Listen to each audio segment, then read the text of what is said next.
அஸ்ஸலாமு அலைக்கும். ஹாய், எல்லோரும் எப்படி இருக்கீங்க? இந்த vlog வந்து சாட்டர்டே சண்டே 2 நாள் சேர்த்து தாங்க போட்டிருக்கேன். வாங்க வீடியோக்குள்ளே போகலாம். சாட்டர்டே ஈவினிங் போல் பசங்க ஸ்கூல்லேருந்து வந்தோடனே ரெடி ஆகிட்டு கிளம்பிட்டோங்க. வருஷாக்கத்து சரவணம் தாங்க போயிருந்தோம். எதுக்கு சரவணா போயிருந்தோன்னா கொஞ்சம் ஏழைங்களுக்கு புடவை வாங்கி கொடுக்கலான்னு சொல்லி தான் போயிருந்தோம். சிஃபான் சாரி தாங்க வாங்கியிருந்தோம். 4 லுங்கி வாங்கியிருந்தோம். இவர் வந்து அதுக்குன்ட்டு உண்டியில் வந்து ஏழைங்களுக்காக போட்டு வைப்பார். ஸோ அதுலேருந்து காசு எடுத்து தான் நாங்கள் போயிருந்தோம். செக்ஷன் போய் பொண்ணுக்கு வந்து பர்த்டேலேயே அதுக்கும் வளையல் வாங்கிட்டு தங்கச்சி பொண்ணுக்கும் வளையல் வாங்கிட்டு கொஞ்சம் கிளிப்ஸ் ரொம்ப அதிகமாக எதுவும் வாங்கலை, நம்ம தான் வாங்கியிருந்தோம். ஸோ பசங்களுக்கு பசி எடுக்க ஆரம்பிச்சிச்சு. பசங்களுக்கு வந்து ஸ்நாக்ஸ் கேக் வாங்கி கொடுத்துட்டு அங்கேருந்து சாப்பிட்டு வீட்டுக்கு வந்தது 10:17 ஆகிடுச்சிங்க. வீட்டுக்கு வந்து ரீச் ஆகிட்டோம். கொஞ்சம் லேசாக மழை தூர ஆரம்பிச்சிச்சு. இந்த ப்ளாக் வந்து சண்டே காலையில் எடுத்ததுங்க. 6 o'clock தான் ஏஞ்சித்த. பசங்கள்லாம் இவரும் தூங்கிட்டு இருக்காரு. சரி, இவங்கெல்லாம் ஏஞ்சதுக்கு முன்னாடி இதெல்லாம் வாஷ் பண்ணிடலாம். சரி, கவுண்டர் டாப்லாம் திங்ஸ்லாம் எடுத்து வச்சுட்டு ஸ்டவ் வாஷ் பண்ண வேண்டியதாக இருக்குது. சரி, அதுவும் ஸ்க்ரப் வச்சு நல்லா தேய்ச்சிட்டேன். நல்லா தேய்ச்சி விட்டுட்டேன். ஏன்னா வந்து விம் சோப் தான் நாங்கள் எப்போவுமே யூஸ் பண்ணுவோம். அந்த விம் சோப் நான் வேறு எதுவும் லிக்விட்லாம் யூஸ் பண்ணுறது கிடையாதுங்க. நான் நல்லா தேய்ச்சி நல்லா வாஷ் பண்ணிட்டேன். சைடில் எனக்கு அந்த கவுண்டர் டாப்பில் சைடில் வந்து அந்த கல் வைப்பாங்க இல்லையா, சைடில் தண்ணி விழாதவங்க இருக்கிறதுக்கு, அது மட்டும் இல்லைங்க. கழுவும் போதெல்லாம் கீழே தண்ணி விழும். கீழே மேட்டில் வச்சுருப்பேன். சரி, அது தொடச்சி எடுத்துருவேன். ஒரு சில நேரத்தில் ஒரு கிளாத் எடுத்துகிட்டு நல்லா அந்த கேஸ் ஸ்டவ் மேலெலாம் ஈரமாக இருக்கும் இல்லையா, அதெல்லாம் தொடச்சிட்டு கவுண்டர் டாப்லாம் ஈரமாக இருக்கும் அதெல்லாம் தொடச்சிடுவேன். நல்லா காஞ்சிரும்.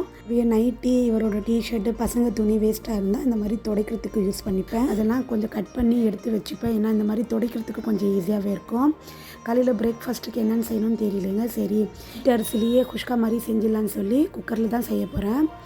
ஸோ எல்லாம் அரேஞ்ச் பண்ணி எல்லாம் எடுத்து வச்சிட்ட பிறகு நான் இன்னும் அந்த ஆயில் கேன் வாங்கினது இன்னும் ஃபில் பண்ணவே இல்லைங்க. அப்படியே எடுத்து வச்சுருக்கேன். அது ஒரு நாள் பண்ணணும். கொத்தமல்லி, புதினா, 2 பச்சை மிளகாய்லாம் எடுத்து ஒரு பவுலில் எடுத்துக்கிட்டுங்க. ஒரு மீடியம் சைஸ் தான் ஆனியன் எடுத்துருக்கேன். ஸோ இதெல்லாம் வாஷ் பண்ணிடலாம்.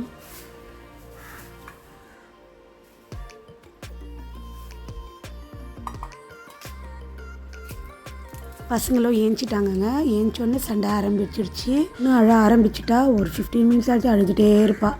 பிரேக்ஃபாஸ்ட்டுக்கு ராகி சப்பாத்தி தான் செய்யணும்னு சொல்லி தான் பிளான் பண்ணி வச்சுருந்தேன். இப்போதைக்கு டைம் கிடைக்காதுன்னு சொல்லி தான் ஸோ குக்கரில் விசில் விட்டு இந்த தாளித்து செஞ்சிடலாம் குஷ்கா மாதிரின்னு சொல்லி தான் ஆனியெல்லாம் கட் பண்ணி லவங்க, பட்டை, ஏலக்காய் எல்லாம் போட்டு எண்ணெய் போட்டு ஸ்டவ்வில் ஏற்றிட்டேங்க. ஒரு சைடில் வெங்காயம் வதக்கிட்டோம். அது வரைக்கும் நாங்கள் இந்த கேஸ்கட்லாம் போட வேண்டியதாக இருக்குது. ஸோ இப்போது ஏற்றிட்ட குக்கருக்கு 5 லிட்டருக்கு கேஸ்கட் போடணும். ஏன்னா ரொம்ப பழசாகிடுச்சுனால போய் வாங்கிட்டு வந்திருந்தோம். குக்கர் வெயிட்டு அதெல்லாம் கொஞ்சம் சேஞ்ச் பண்ண வேண்டியதாக இருக்குது. ஸோ குக்கரோட ஹேண்டிலும் எடுத்துகிட்டு வந்திருந்தோம். ஏன்னா இவரை சேஞ்ச் பண்ணிவிடுவார், அதெல்லாம் செட் பண்ணிவிடுவார். ஸோ இந்த கேஸ்கட் வந்து நல்லா வாஷ் பண்ணி போடுங்க, சரிங்களா? ஒரு சைடில் வந்து வெங்காயம் கூட வதங்கிடுச்சுங்க. நல்லா கலக்கி விட்டுட்டு அப்புறமா ஆனியன் கிடையாது, டொமேட்டோ வந்து ஒரு மீடியம் சைஸ் தான் எடுத்திருக்கேன். அந்த கொத்தமல்லி, புதினா எல்லாம் சாப் பண்ணி எல்லாம் சேர்த்துடுங்க. எல்லாம் போட்டு கலக்கி விட்டுருங்க. ஜிஞ்சர் கார்லிக் பேஸ்ட் வந்து 1 tablespoon போட்டிருக்கேன். பச்சை மிளகாலாம் போட்டு நல்லா வதக்கி விட்டுருங்க. நல்லா வதக்கின பிறகு உங்கள் யூஸ் பண்ணுறீங்க இல்லையா அரிசி, அதுக்கு எவ்வளோ தண்ணி நீங்கள் யூஸ் பண்ணுவீங்கன்னு சொல்லி அது அளந்து நீங்கள் போட்டுருங்க. நான் வீட்டு அரிசி தான் செஞ்சுருக்கேன். சைடு பை சைடாக இது தண்ணி வதக்கி விட்டுருந்தார் இவருக்கு. இரும்பிட்டுருந்தாலும் சுடு தண்ணி கொடுத்துருந்தேன். ரொம்ப சூடாக தான் ஆகிடுச்சி. ஆற வச்சு குடிக்குன்னு சொல்லியிருந்தேன். கரெக்டாக அரிசி அளந்து போட்டு அதுக்கு ஏற்ற மாதிரி தண்ணி போட தெரியாது. எல்லாம் மாமியார் வீட்டில் தான் அவங்க எப்போவுமே சாப்பாடு மட்டும் குக்கரில் தான் செய்வாங்க. ஸோ வந்து பழக்கம் தான் எனக்கு. ஒரு அடுக்கு வந்து 1.5 கிளாஸ் தண்ணி போடுன்னு சொல்லுவாங்க அவங்க. ஸோ அதே மாதிரி தான் மெயின்டைன் பண்ணியிருக்கேன். இப்போது கொஞ்சம் ப்ராக்டிஸ் ஆகிடுச்சு கரெக்டாக போடுறதுக்கு. ஸோ அப்போ கூட பொரிச்சிட்டேன் சைடில் ஃபிங்கர் சிப்ஸு. சாப்பிட்டு முடிச்சோடனே 1/2 hourல அம்மா வீட்டுக்கு வந்துட்டோங்க.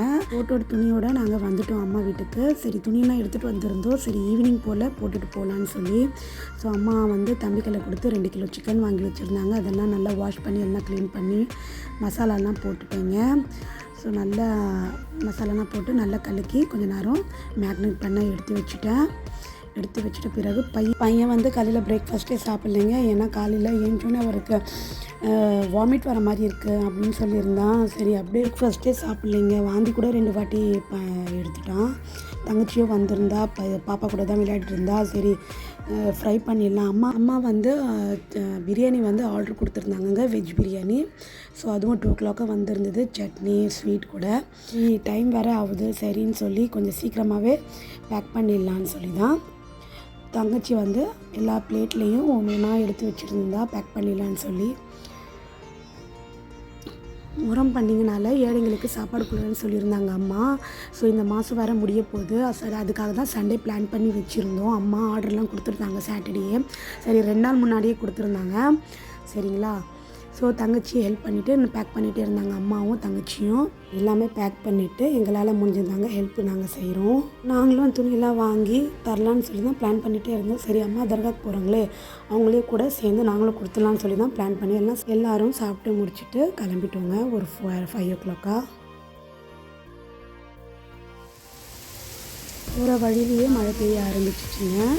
ஸோ அவங்க மெடிக்கல் ஷாப்பில் பையனும் ஒன்றும் சாப்பிடல. சரி ஓஆர்எஸ் அந்த ஜூஸ் இருக்குல்ல, அது மட்டும் வாங்கி கொடுத்தா கொஞ்சம் எனர்ஜியாகவே இருக்குன்னு சொல்லி வாங்கி கொடுத்து அங்கேருந்து குடிச்சிட்டு தான் கிளம்பியிருந்தோம். மழை கூட நின்று இருந்தது. சரி தர்காவுக்கு வந்து ரீச் ஆகிட்டோங்க. ஸோ எல்லாம் அங்கே துவாலாம் செஞ்சுட்டு ஃபாத்தியாலாம் செஞ்சுட்டு வந்து பசங்களை பார்த்துட்டு இருக்கும்போது நானும் தங்கச்சி இவரெல்லாம் போய் எல்லாம் கொடுத்துட்டு வந்துட்டோம். ஏழைங்களுக்கு சாப்பாடும் அந்த துணியெல்லாம் கொடுத்துட்டு வந்தோடனே 1 hour ஆகிடுச்சிங்க. 1 hour ஆகணுன்னா கிளம்பிட்டோம் நாங்கள். திருப்பி எங்கே மழை பெய்ய ஆரம்பிச்சிட்டோன்னு சொல்லி அங்கேருந்து தர்கா போயிட்டு அங்கேருந்து பீச்சுக்கு போனோம் தான் பிளானே. ஸோ பசங்க ரொம்ப ஆர்வத்தோடு தான் இருந்தாங்க. மழை பெய்ய ஆரம்பிச்சு எங்கே இப்போ பீச்சுக்கு போக முடியும்னு சொல்லி போவே இல்லை. அங்கேருந்து அம்மா அப்பா எப்போவுமே ஈவினிங் போல் டீ குடிப்பாங்க. கொஞ்சம் அன்றைக்கி டீ குடிக்கவே முடியல, ஈவினிங் கிளம்பியிருந்தனால. சரி ஒரு ஹோட்டலாக பார்த்து நிறுத்திட்டு எல்லாமே டீ எல்லாம் குடிச்சிட்டு பிக்ஸ்டெல்லாம் சாப்பிட்டு முடிச்சுட்டு அம்மா வீட்டுக்கு வந்து ரீச் ஆகிட்டோங்க. அம்மா வந்து எல்லாமே பேக் பண்ணி கொடுத்துருந்தாங்க. சட்னி, பிரெட் அல்வா, சிக்கன் எல்லாமே பேக் பண்ணி கொடுத்துருந்தாங்கங்க. இதுதான் டின்னருக்கு இப்போ எங்களுக்கு. ஸோ வீடியோ எண்டு வரைக்கும் வந்தாச்சுங்க. இந்த வீடியோ உங்களுக்கு பிடிச்சிருக்குன்னு நினைக்கிறேன். ஃப்ரீயாக இருக்கும்போது பார்த்து எப்படி இருக்குன்னு கமெண்ட்டில் சொல்லுங்கள். இது வரைக்கும் என்னுடைய வீடியோவை பார்த்து சப்போர்ட் பண்ணியிருக்க சப்ஸ்கிரைபருக்கு ரொம்ப பெரிய தேங்க்ஸுங்க. இதே மாதிரி சப்போர்ட் பண்ணிகிட்டே இருங்க. பிடிச்சிருந்தால் லைக் பண்ணுங்கள். தேங்க்யூ ஃபார் வாட்சிங்.